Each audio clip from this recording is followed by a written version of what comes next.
বাবা আমারে আমার ভাই আমার এতে পড়ে গেছে বাবা। আল্লাহ তুমি আমার নানুরে আজান দাও ওরে আমার আল্লাহ। যে গত 27/4/2026 তারিখ সন্ধ্যা 7:30 ঘটিকার সময় একজন ভিকটিম, তার নাম কাবুল হোসেন, তিনি পেশা একজন রিক্সা চালক। তিনি খাওয়া দাওয়া শেষে রাত 8:30টার সময় চা পান করার জন্য তিনি বাড়ি থেকে বের হন এবং পথে আরেকজন ভিকটিম আছেন, তার নাম হলো রিয়াজুল মোল্লা। তার সাথে দেখা হলে তারা উভয় কুশি বাজার যাওয়ার জন্য রওনা দেন এবং রাত আনুমানিক 9 ঘটিকার সময় তারা গদাদার ডাঙ্গি গ্রামের হারুন মোল্লার বসত বাড়িতে পৌঁছে দেয়, অর্থাৎ ঘটনাস্থল। বাড়ি থেকে তারা চিৎকার চেঁচামেচি শব্দ শুনতে পান। তখন স্থানীয় কয়েকজন ব্যক্তি সহ রিয়াজুল মোল্লা এবং নিহত কাবুল হোসেন তারা বাড়ির ভিতর প্রবেশ করেন এবং তারা একটি বিভৎস দৃশ্য দেখতে পান। সেটা হলো যে আকাশ মোল্লা, পিতা হারুন মোল্লা, তার দাদি আমিনা বেগম, তার বয়স হলো 80 বছর, এবং উপু রাহেলা বেগম, তার বয়স হলো 55 বছর। তাকে উভয় বৃদ্ধ মহিলা।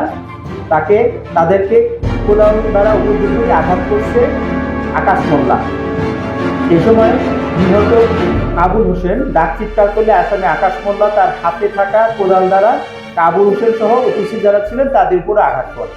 এর ফলে কি হয়, কাবুল হোসেন ঘটনাস্থলে মারা যায় এবং আমিনা বেগম অর্থাৎ দাদি এবং ফুপু রাহেলা বেগম এরা গুরুতর জখমপ্রাপ্ত হয়ে ঘটনাস্থলে মৃত্যুবরণ করেন।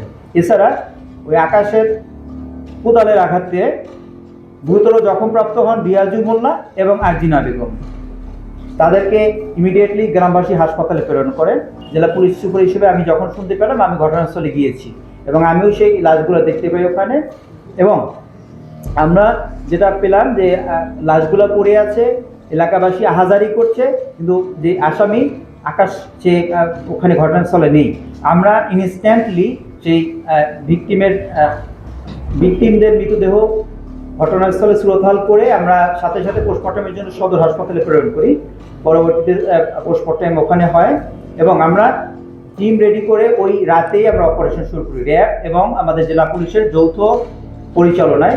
তো আমরা সারা রাত অভিযান করে সকালবেলা আমরা এই ভিকটিমের আসামি, আমি ভিকটিম বলবো না, আসামি বলবো, আসামি আকাশ মোল্লা, বয়স 28, তাকে আমরা তার বসত বাড়ির অদূরে জনৈক লিয়াকতের কলা বাগান থেকে আমরা গ্রেপ্তার করি এবং গ্রেপ্তারের সময় তার নিকট হতে হত্যাকাণ্ডে ব্যবহৃত কোদালটি উদ্ধার করা হয়েছে এবং এটি মামলার অত্যন্ত গুরুত্বপূর্ণ একটি আলামত হিসাবে ইতিমধ্যে জব্দ করা হয়েছে।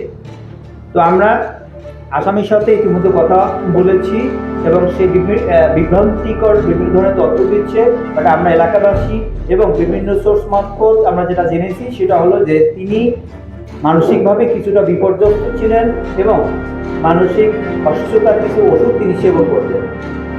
তো হত্যাকাণ্ডের কারণ হিসাবে সে আমাদের কাছে প্রাথমিকভাবে বলেছে যে তার আশঙ্কা তাকে হয় কেউ মেরে ফেলবে, অথবা তাকে তার বাবা, সে যেহেতু সাবালক এবং প্রাপ্তবয়স্ক হয়েছে, তাকে বিবাহ দেওয়া হয়নি, এই কারণে সে মনে মনে অত্যন্ত ক্ষুব্ধ ছিল তার পরিবারের উপরে।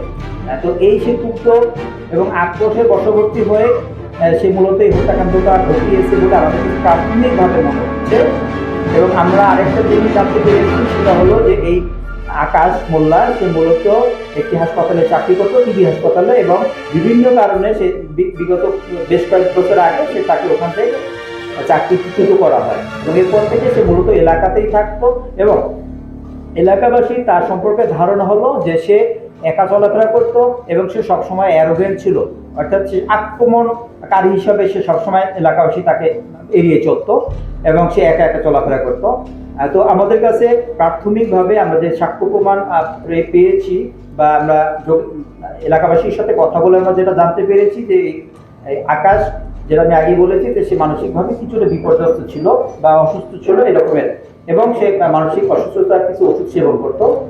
তারপরও আমাদের কাছে এটি মনে হয়েছে যে এটি একটি জঘন্য নৃশংসতম হত্যাকাণ্ড এবং এই হত্যাকাণ্ডের যে আসামি তাকে আমরা অ্যারেস্ট করেছি এবং আমরা তাকে আইনি হাতে সোপর্দ করব।